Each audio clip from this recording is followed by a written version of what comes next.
I'm Zack Heisey. I'm originally from Lancaster, Pennsylvania. I currently live in Toledo, Ohio.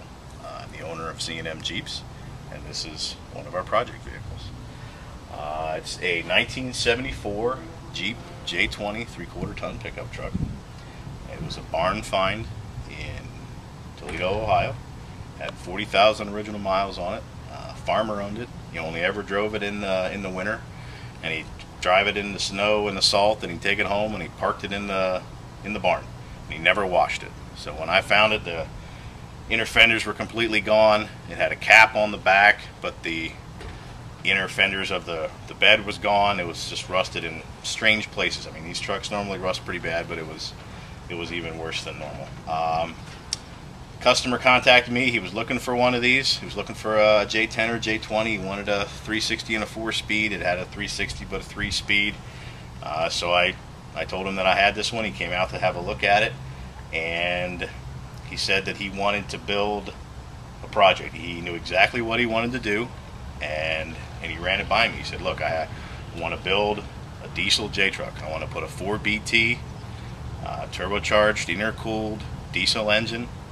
I want to do an NV4500 transmission with a 205 transfer case, and I'd like to have it in a stock style looking Jeep truck.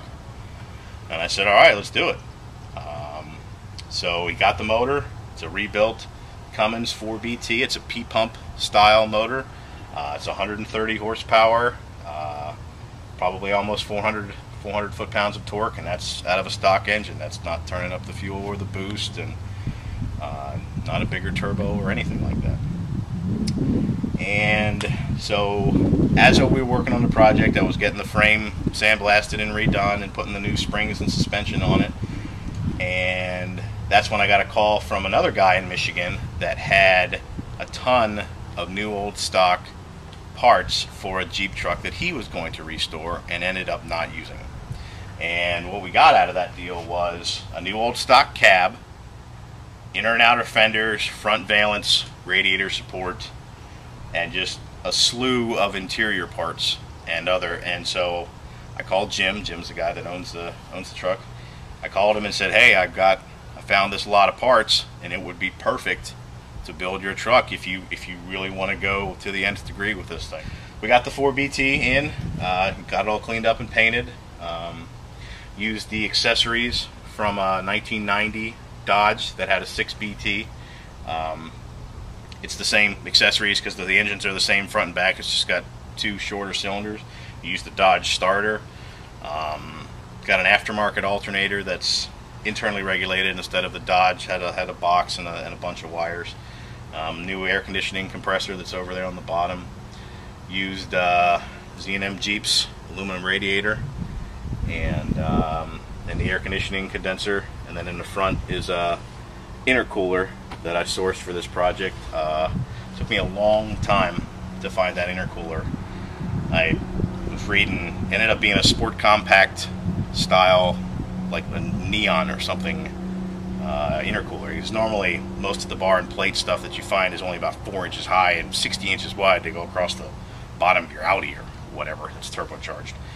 But I found this one. It's 3 inches wide. It's like 12 inches high and 31 inches across, and it fit beautifully. I took a spare radiator support that I had. It's actually sitting over there, and I put it on the bench. I mocked it in, and I only ended up having to drill 2 3-inch holes through it on either side to let the hot air from the turbo come in, and then it come out and into the engine, and fits really, really well. I was really happy with how it turned out.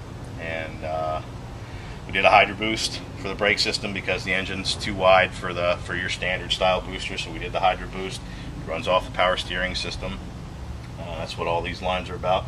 We did a hydraulic clutch because the NV4500 that also came out of the 90 Dodge has a hydraulic clutch, so we got that in between the wiring harness and there, and it fits real nice right into the pedal where it belongs. Had to re-drill the pedal to get the throw a little better for the pressure.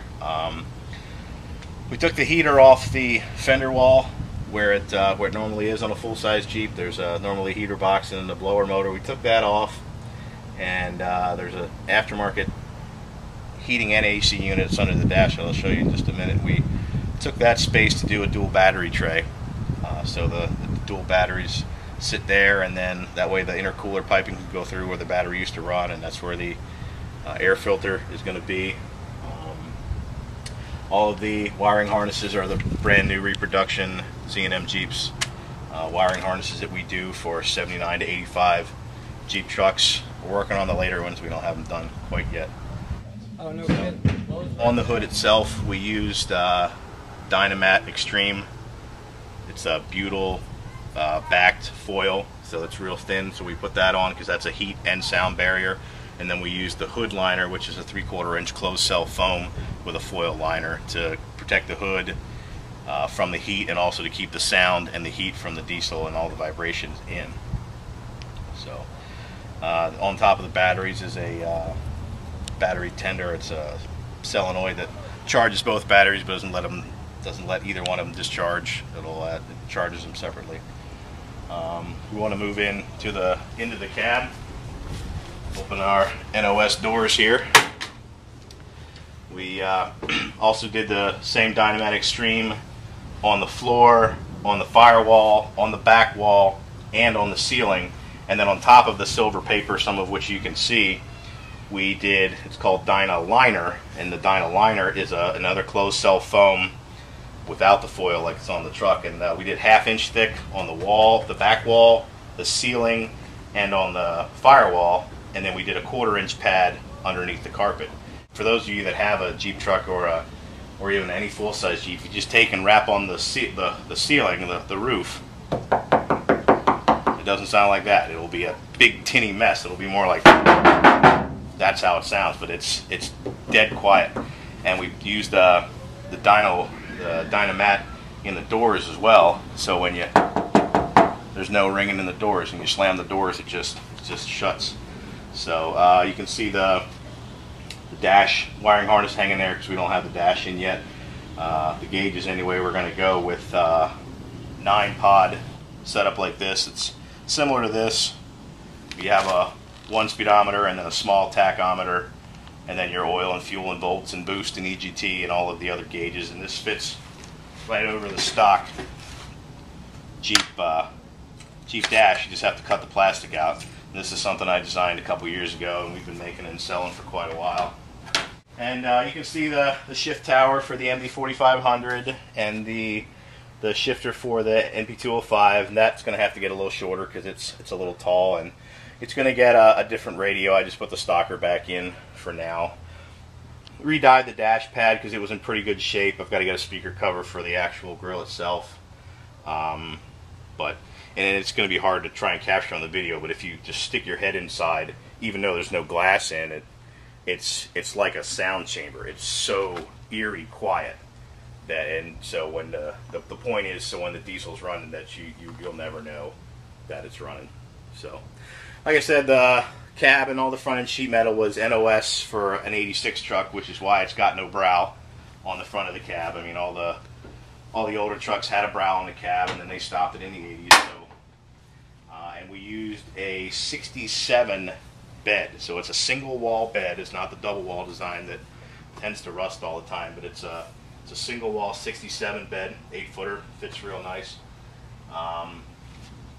Bill Wagner is my body guy extraordinaire. He's the one that did all the body work. He did a absolutely fantastic job getting it straight and getting it clean and getting it prepped. And Rod's Auto Body sprayed the gunmetal gray. It's got 2 pearls in it. It's got a white and a red pearl in it. It's just a beautiful paint job. It's completely filthy right now. It's covered with dirt, but it's nice. The inside of the bed is not done because it's going to get rhino lined, and it's going to get some nice wheels and tires on it. We haven't done that yet. All new leaf springs. Went to Alcan for the leaf springs because I had to add 200 pounds to the weight rating for the front for the little bit heavier 4BT. It's really hard to see, but where the original full-size Jeep air conditioner would sit and normally go a lot further across here, this is a street rod style heat and air conditioning unit. You're on the lines from the AC and from the engine, and this is heat and AC. It's got 4 output vents to go to the cab and then 2 more for the defrost, and it's a real nice small unit. It doesn't take up any of the space where the glove box should be. It fits up nice under the dash. It doesn't take up any more space than the original did, and it's gonna cool this truck and heat this truck really well. How many full size actually have a real fan shroud? I mean, anytime you have to change the radiator, you take it out, it breaks. I mean, it breaks through here because they're so weak. So I mean, there's supports in here, so it's nice and thick. It's not going to break. I mean, even if you shake it all around, it's still not going to break because it's good, and it's got the smooth black gel coat on it. You know, it's not paint. That's just gel coat and PA Jeeps dust. So, and they come out really nice. And I also started doing fiberglass fender flares for the rear, so on J trucks or Y-track Cherokee, and Y-track front fenders. And I've got them right out here. I'll show them to you. It's made out of fiberglass, so it's not going to rust. You bond these right to your bed because the original metal flare is actually part of the wheel well on the trucks. So when you peel a bed side off, you know, I have bed sides and bed floors as well. When you peel the bed side off, the flare actually stays on there. So you put the flare on, glass it in, panel bond it in, and you put your bed side on, or you don't have to replace the bed side to use it. And this is a front Y-track fender for J Series, Cherokee, Y-track, and Wagoneer if you want to. It's all one piece, like the original ones had a seam here, but these are all one piece, and they're fiberglass, nice and thick. And I also make just this lower portion down here in fiberglass because so many times this piece gets rusted out, or a little fender bender takes because the bumper sits right here and it mashes the bumper into it. So I make just this lower panel in fiberglass as well, so you can bolt the fiberglass piece to your steel fender that's still good. But so I make the lower corners, wide track and narrow track versions. That would be where your feet go in the front, and then where your feet go in the rear is right there. But what I also have now that I just started doing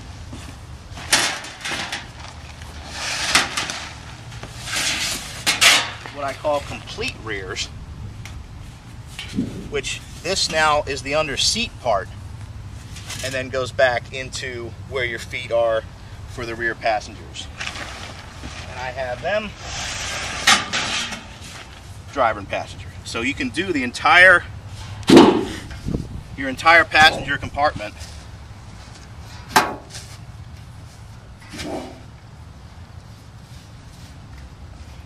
with those four pieces. Now obviously it goes up the transmission tunnel a little bit, but not completely. But and these two actually fit together. There's no gap at all in the coverage of a floor. And I make them such that it'll go to the back wall of a J truck. So if you buy it and you have a Wagoneer, you're going to have to cut some of this out.